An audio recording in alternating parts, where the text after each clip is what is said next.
तनी ठीक से जाई ये सैया बोला बोला म्यूजिक डायरेक्टर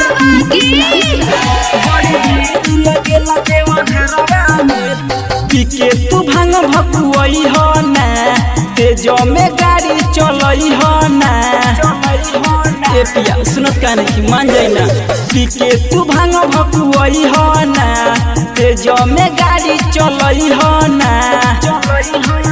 भोला को दी है तोहरो भलैया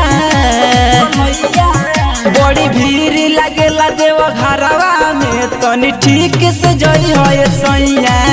बड़ी भीड़ लागेला देव घरवा में तनी ठीक से जई हो सैया डीजे नीतीश तनी ठीक से जई हो सैया मंगला नवादा लागेला देव घरवा में सुनले बहनी नौरे नहरी जुटे लालो सवनवा में आइल रहले भोले दानी राजा रात सपनवा में ए सैया सुन तनी सुनले बहनी नौरे नहरी जुटे लालो सवनवा में आइल रहले भोले दानी राजा रात सपनवा में मन करे कदी हम सेवा कहिया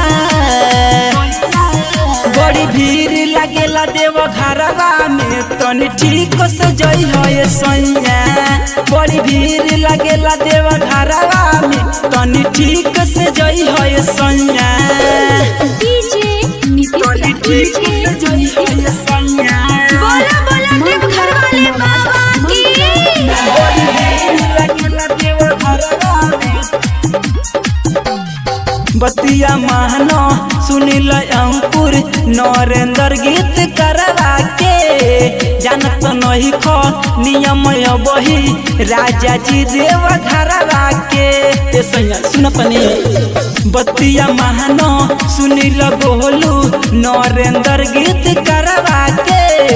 जानत नहीं खो नियम बही राजा जी देव घरवा के न तो बनी जाए तोहरो दबैया बड़ी भीड़ लागेला देव घरवा में तनी ठीक से जई हो सैया